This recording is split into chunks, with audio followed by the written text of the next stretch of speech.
Antes de começar a minha autobiografia, gostaria de partilhar a grande dúvida que tenho em relação às primeiras linhas a escrever sobre a minha vida. Isto era para um trabalho, era uma monografia autobiográfica, mesmo assim o nome. Para um trabalho do 12º ano, das novas oportunidades, etc., do secundário. E eram para ser 5, 6 a 10 páginas só. Fui buscar coisas do passado e comecei a escrever mais, a escrever mais, a escrever mais. Depois, ao reler aquilo, vi que fiz muita porcaria, fiz coisas inconcebíveis, fiz coisas que agora me arrependo, mas já estão feitas, não vale a pena chorar, não vale a pena estar a massacrar mais. Sinto que posso ser útil. Não sou mais nem menos que os outros, não é nada disso, mas sinto que há ali alguma coisa na minha vida, na minha história de vida, que poderá ajudar alguns jovens, algumas pessoas, principalmente jovens, por isso é que eu refiro-me mais aos jovens. Já tens título para o livro? Faço a mínima ideia. Por acaso nunca pensei nisso. Lembrei-me assim de repente de coisas da vida, mas coisas da vida, ou erros da vida. Olha, assim de repente fica coisas da vida, foi o que me veio à cabeça.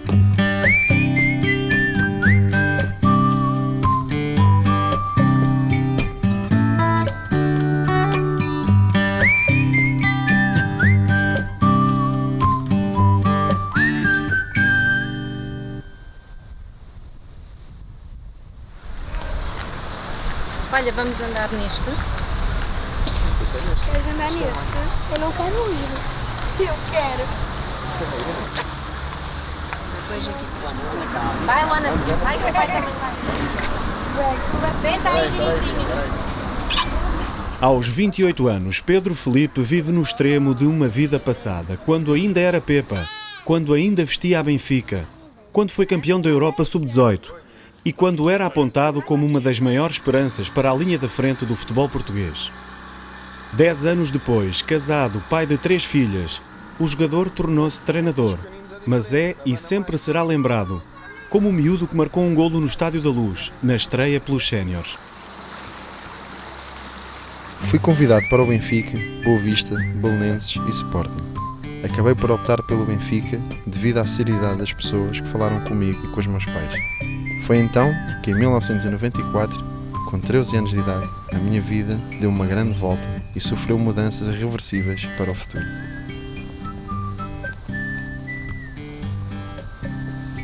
Aos 13 anos, Pepe era apenas mais um entre centenas de jovens que chegaram ao Benfica para tentar a sorte no futebol. Por causa do sonho do profissionalismo, o sportinguista deixou os pais, a cidade de Torres Novas e foi viver para o centro de estágio do Benfica, situado debaixo das bancadas do antigo Estádio da Luz. O iniciado do Benfica depressa sentiu o peso de uma cidade apressada, de ruas sem as caras familiares de Torres Novas, das pessoas que não queriam saber se ele era o filho do Tito do carro do lixo ou da Teresa da perfumaria. Pepa sentia-se invisível e passou a contar apenas com a família benfiquista. Eu andava na escola, não é? Andei em Carnide, depois andei em Telheiras. E os meus colegas é naquela fase que começam a descobrir algumas coisas. Aí sair à noite, a beber um copo, a fumar tabaco ou a fumar outras coisas. Pronto, começam a descobrir as coisas, a descobrir a vida, entre aspas. E nós não podíamos, estava fora de questão. Ou não devíamos.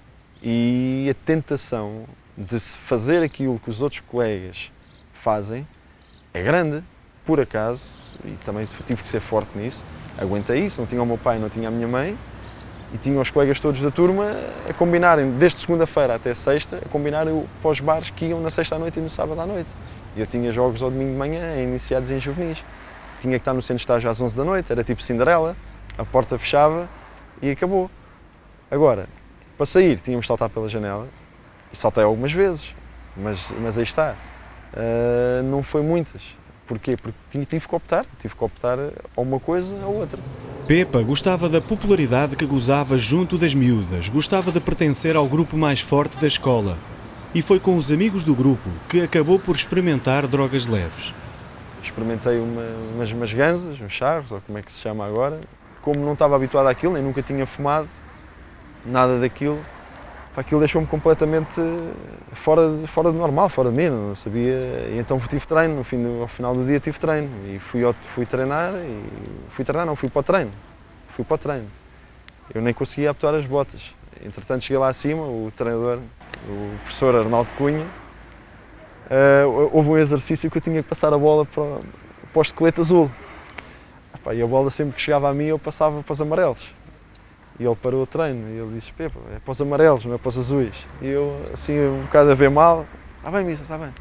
A bola vinha e eu, pimba, outra vez para os amarelos. Ele para o treino outra vez, ele, Pepa, para os amarelos.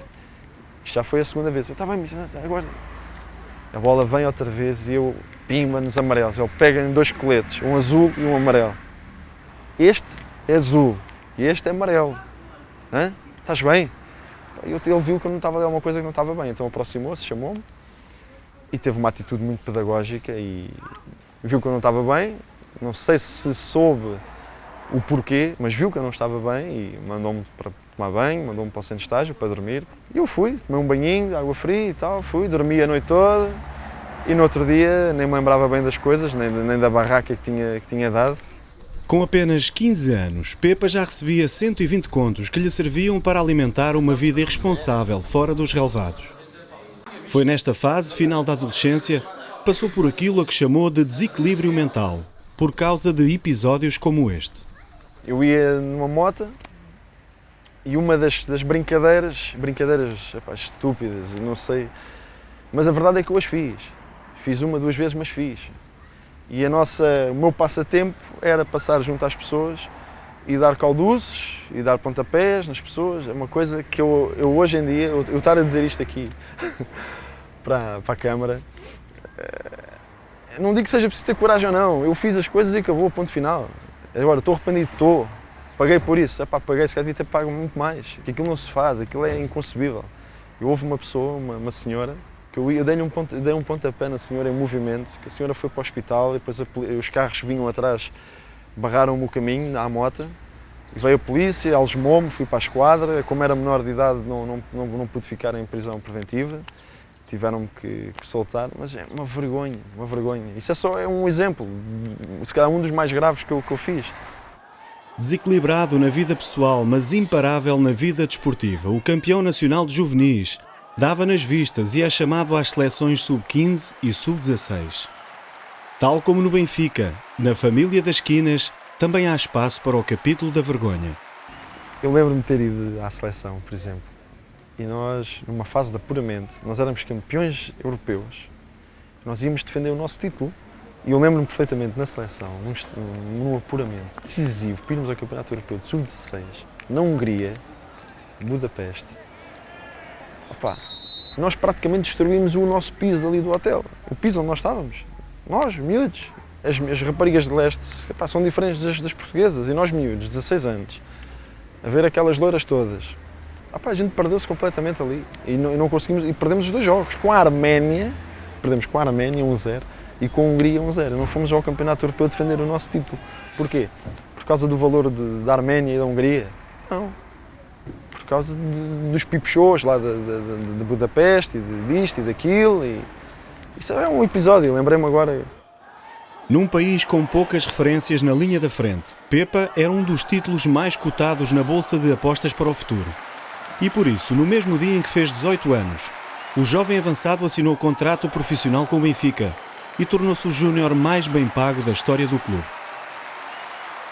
Ganhava 1000 e tal contos, com 18 anos.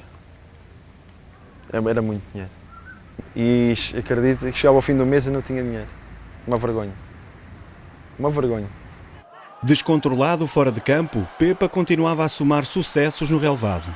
Depois de ter passado com distinção por uma peneira de milhares de candidatos a uma equipa restrita, chegou o dia de Pepa se tornar um dos poucos que chegam ao topo da pirâmide. No dia 23 de janeiro de 1999, num sábado sem chuva e com pouco frio, tinha jogo pelos Júniores em Alverca.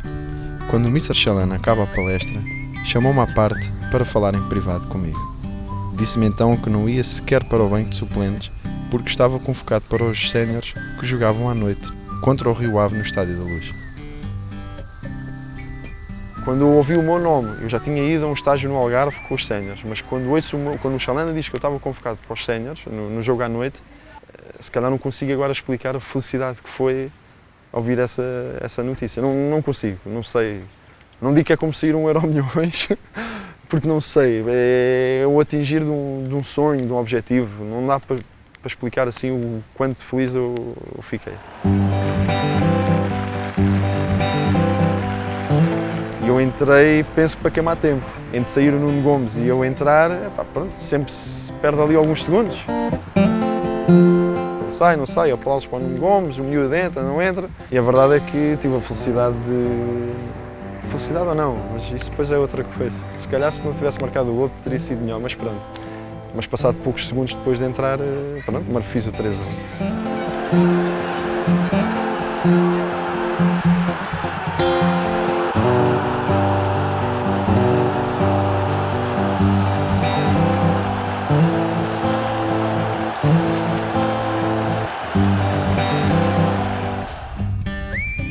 Eram mais de 60.000 ao rubro no Estádio da Luz e a gritar o meu nome. Só tive tempo de me lembrar dos meus pais e da minha querida avó. Depois deste momento fantástico, foi a loucura a nível nacional e internacional. Todos queriam uma entrevista comigo, conhecer os meus pais, amigos, terra onde nasci, hábitos. Estava a ser bombardeado pela imprensa nacional. Foi uma história bonita. Foi uma história bonita. Por isso é que se calhar criou tanto impacto. No dia a seguir foi nas três primeiras páginas dos 3 desportivos, dos diários.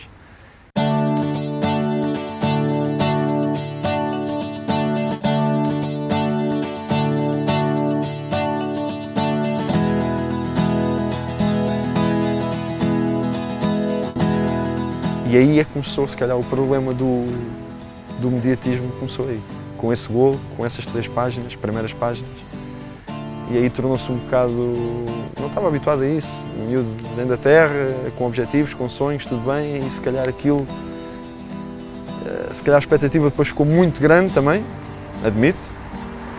Já estavam a comparar ao Eusébio, por amor de Deus. E essas comparações e essas coisas não foram nada benéficas. Quando o Pepa precisava de ser o mais profissional possível, tornou-se um profissional desleixado e desnorteado. Em termos de volume foi pouco, em termos de intensidade foi muita. Ou seja, foi durante ali 1 ano, 2 anos em que eu cometi muitos excessos. Desde boates, clubes de strips e deitar muito tarde, ou praticamente nem deitar, ir a casa mudar de roupa, tratar mal professores, tratar mal colega, coisas muito feias mesmo. Passei ali uma fase muito complicada. Desportivamente falando, o Pepa já andava nas nuvens na companhia dos séniores do Benfica e da Seleção Nacional. Por lá continuou quando se sagrou campeão da Europa Sub-18 e foi considerado o melhor jogador da final frente à equipa italiana. De um momento para o outro, Pepa passou a ser reconhecido para onde quer que fosse. Por exemplo, isto é só um exemplo, vou no Colombo, sozinho, tranquilo da vida, não conheço as pessoas e há uma pessoa que me aborda. Então, Pepa, estás bom e tal, tudo bem. E sem querer já estamos a beber um café, e sem querer já trocamos número, e sem querer já combinamos e beber um copo não sei onde estão outras pessoas. E é tudo assim tão fácil, uma coisa tão inocente, e quando dou por ela estou a pagar jantares a 4, 5, 6 pessoas, a pagar bebidas brancas, não é? Garrafas de whiskies e disto e daquilo, e licores disto e daquilo, e champanhes, isto, a 4 ou 5 pessoas. Estava prestes a fazer 19 anos e tinha em casa uma relação bastante fria e distante com a Sílvia. Mesmo com a minha filha a chorar e a querer o pai por perto, eu logo a seguir ao jantar pirava-me para a noite, para as outras casas que me acolhiam como o melhor cliente possível. Gastava rios de dinheiro comigo e com os outros em copos, danças privadas, garrafas e petiscos fora de horas. Estava então completamente aloado e sem rumo na vida.